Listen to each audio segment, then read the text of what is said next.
ఆర్చిని నా లైఫ్ అనుకున్నాను రా. అది నాకు కాకుండా చేసావు కదరా. ఎందుకు చేసావు ఎందుకు చేసావు ఎందుకు చేసావు నాకు ఇది? ఎందుకు చేసావు? ఎందుకు? ఫిజికల్ ఇంజురీస్ తో ఇంటర్నేషనల్ కాంపిటీషన్ నుంచి తప్పకుండా నిన్నటి సెన్సేషన్ పార్థు మీద సస్పెన్షన్ వేటు పడింది. తన తోటి ఆటగాడు స్టేట్ ఛాంపియన్ రాహుల్ మీద దాడి చేసి అతను గాయపడేలా చేశాడు. డ్రగ్స్ తీసుకున్నాడు అన్న అపవాదు నుంచి బయటపడక ముందే ఈ గొడవలో అరెస్ట్ అయ్యాడు.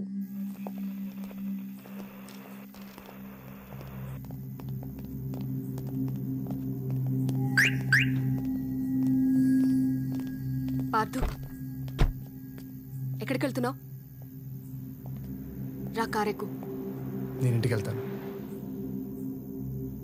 Thanks uncle. లేదు పార్థు, ఈ కండిషన్లో నేను వదలలేను. నేను ఇంటికి వెళ్ళాలి.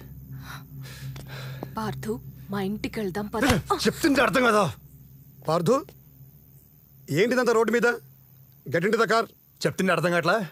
నేను రాను, మీరు వెళ్ళండి. పార్థు, మత్తులో ఉన్నావు. నీకు అర్థం కావట్లేదు నువ్వేం చేస్తున్నావో. ఒక్కడివే ఇంట్లో ఏం చేస్తావు? రోడ్ల మీద వాణ్ణి వీణ్ణి పిచ్చోళ్ళ పట్టుకుని కొట్టుకుంటూ తిరుగుతావా? నీ గురించి ఇంతమంది కంగారు పడుతుంటే నీకు కొంచెం కూడా పట్టదా? పార్థు ప్లీజ్, వర్షం వచ్చేలా ఉంది, పద. నన్ను ఈ కండిషన్ తీసుకొచ్చిన రాహుల్ గాని వదిలే. ఎంతసేపు రాహుల్ రాహుల్ అంటావు? వాడు తోస్తే నువ్వు పడలేదు, నువ్వు పడిపోతుంటే వాడు చేయేశాడు. మీ తాతయ్య చనిపోయినప్పుడు నువ్వు ఓడిపోలేదు పార్థు. ఈ డ్రగ్స్ మందులకు అలవాటు పడ్డావు చూడు, అప్పుడు ఓడిపోయావు. నువ్వు పోతే పోయావు, నీతో పాటు దాని జీవితాన్ని నాశనం చేస్తావు.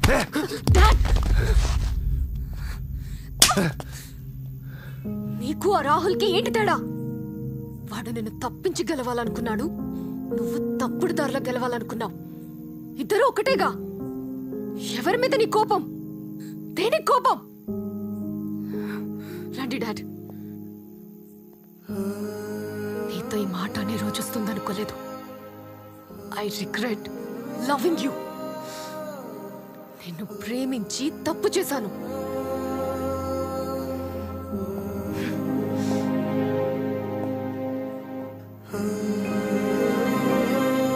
I regret loving you. I regret loving you. నేను ప్రేమించి తప్పు చేశాను. I regret loving you. నేను ప్రేమించి తప్పు చేశాను.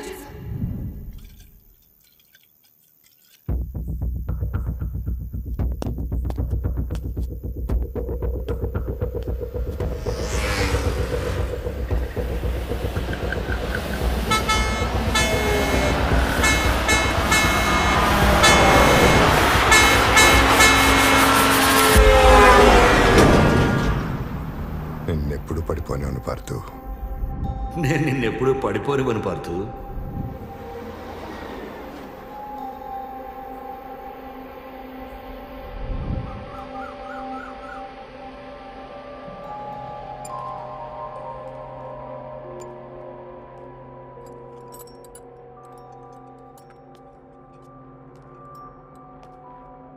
Good morning Parthu. ఏది ఎక్కడున్నావు? దగ్గర కనిపిస్తున్నావు, బాగున్నావు. ఈడేడి? అయ్యా, రాత్రి బాగా వేసినట్టున్నావు కదా. ఇదిగో ఈ సర్ది షాట్ వేసాయి. ఏయ్, నేను ఎక్కడున్నాను? సిటీకి ఒక 50 కిలోమీటర్ల దూరంలో ఉన్నావు. మా ఇంట్లో ఇది వేసే చెప్తా. నిన్ను ఎప్పుడు కలుద్దామని చూస్తుంటే నువ్వు రోడ్డు మీద తులుతూ కనిపించావు. కొంచెం ఉంటే పోయేవాడు తెలుసా. నా గురించి తెలుసుంటే మీరు నన్ను కాపాడేవారు కాదు. అయినా నన్ను కాపాడేందుకు థ్యాంక్స్. ఎక్కడికి వెళ్తావు? వద్దనుకున్న రితికా దగ్గరికా, తాతయ్య లేని ఇంటి దగ్గరికా, లేదా పట్టించుకున్న కోచ్ దగ్గరికా?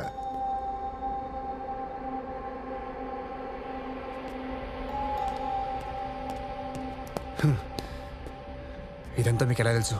నిన్ను వరల్డ్ ఛాంపియన్గా చూడాలనుకున్న తాతయ్య చనిపోయాడు. ఆయన చనిపోయాడన్న బాధలో నువ్వు ముందుకు దగ్గరయ్యావు. ముందులో గురి కుదిరింది కదా నాటాడి ఒక తప్పు చేశావు. దొరకకుండా ఉండాలని డ్రగ్స్ను అలవాటు చేసుకుని ఇంకొక తప్పు చేశావు. నీ ఆటలో అయినా బతుకున్న తాతయ్యని ఇలా ఆడి శాశ్వతంగా చంపేశావు కదా పార్థు. శాబాష్. ఏం తెలుసు మీకు నా గురించి? మీడియాలో చూసి నోటుకొచ్చి మాట్లాడుతున్నారు. ఏదో తాతయ్య గురించి మాట్లాడుతున్నారు. అవును, ఆయనతో నా ధైర్యం, విజయం అన్నీ ఆయనతో నిలిపేశారు. అన్నీ నేర్పించిన తాతయ్య ఆయన లేకపోతే ఎలా బతకాలి నేర్పించలేదు సార్ నాకు. ఆ బాధ తట్టుకోలేక ముందుకు దగ్గర అయ్యాను. ఆటను నిలబడడానికి డ్రగ్స్ తీసుకున్నాను. అది తప్పని తెలుసు సార్. అందుకే నా మొహం ఎప్పుడు చూపించలేకపోతున్నాను. నా వల్ల ఆయన ప్రాణం పోయిందని తెలిసినప్పటి నుంచి ఆ బాధ నా వల్ల కావట్లేదు సార్. తాతయ్య లేడు, ఆట లేదు, ఇంకా నాకేం మిగులుంది సార్ చెప్పండి? ప్రాణం పోతానని తెలిసిన లారీకి అడ్డగా నిలబడ్డాను సార్. ప్రాణం పోవాలని నిర్ణయించుకున్నావు కదా, నేను ఆపను. కానీ పోయే ముందు ఒక్కసారి రూమ్లోకి వెళ్ళు. వెళ్ళు.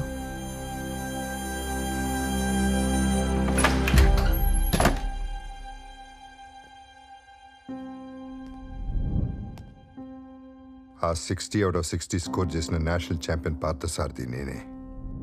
మనం ఒక కలగంటే ఆ పైనోడు ఇంకో కథ రాస్తాడు.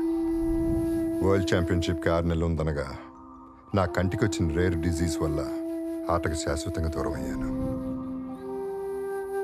నానా, వరల్డ్ ఛాంపియన్ అవ్వాలనేది మీ నాన్న కళ.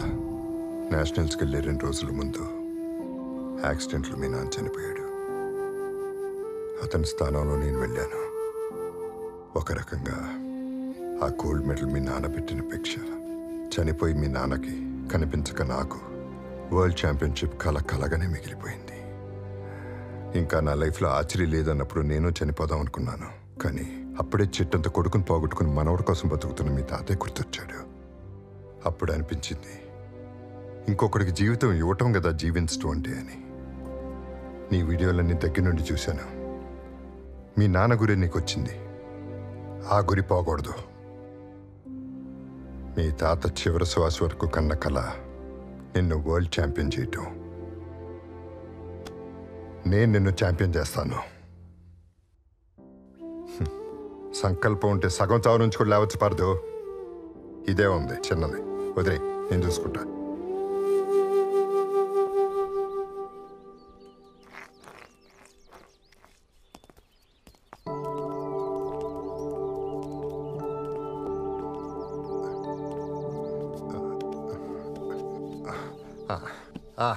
పార్దు, దా కూర్చో. పార్దు, ప్రతి గాయానికి ప్రకృతిలో ఒక మందు ఉంటుంది పార్దు. దాని పద్ధతి తెలియాలంతే. ఇప్పుడు ఆ పద్ధతి తెలిసిన ప్లేస్కే వచ్చాం. ఏంటి మరి నా కళ్ళు ఎందుకు కనపట్లేదనా? ఈ మాత్రం చూపైనా ఉందంటే అది ఆయన వల్లే. సారథి గారు, అయ్యగారు మిమ్మల్ని రమ్మంటున్నారు.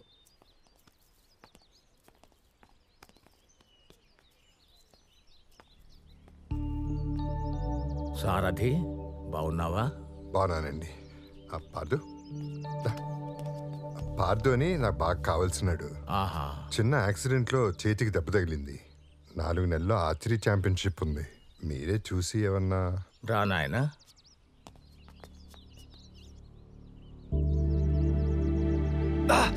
మరేం పర్వాలేదు, ధైర్యంగా ఉండు. నేను లేపనం సిద్ధం చేసి పిలుస్తాను. మా సారథితో మాట్లాడి చాలా రోజులైంది. ఒక్క 5 నిమిషాలు బయట ఉండు నాయనా.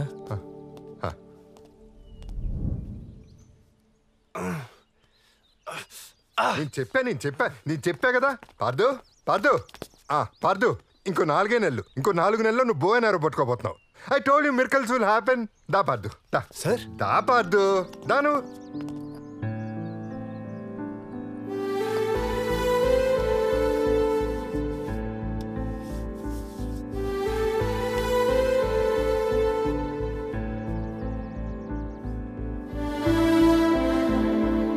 ఈ కట్టు నువ్వు 4 నెలల వరకు కదిలించడానికి వీల్లేదు. ముఖ్యంగా మందు జోలికి పోకూడదు. జాగ్రత్త. నేను చూసుకుంటా సార్, నేను చూసుకుంటా. రా పార్దు, దా.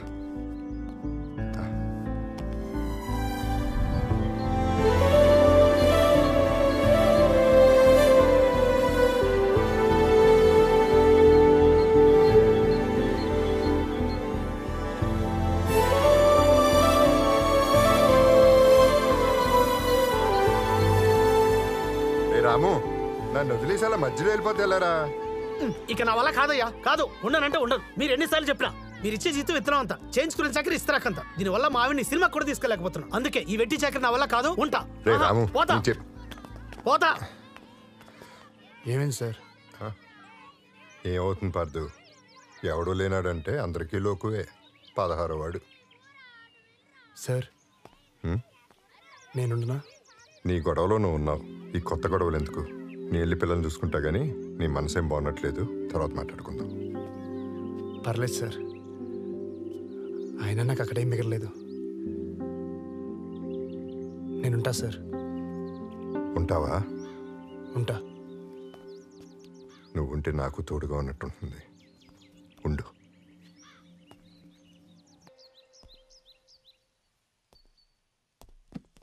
ఎవరు కావాలి సార్? రితిక ఉందా? ఆ మేడం వాళ్ళు ఇల్లు ఖాళీ చేసి వెళ్ళిపోయింది సార్. ఎక్కడికి వెళ్ళారు? ఏమో తెలియదు సార్.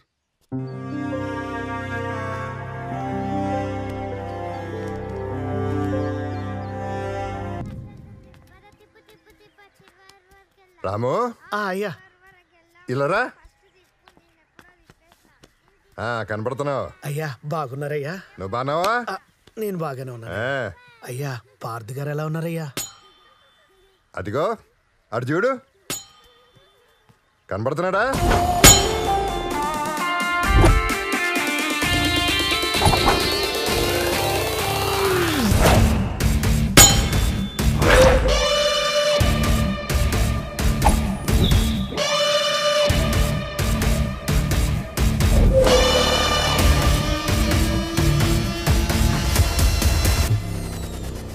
కనపడుతున్నాడయ్యా.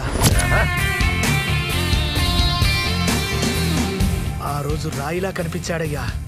ఈరోజు ఓ అద్భుతమైన శిల్పంలా కనిపిస్తున్నాడయ్యా.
రితిక,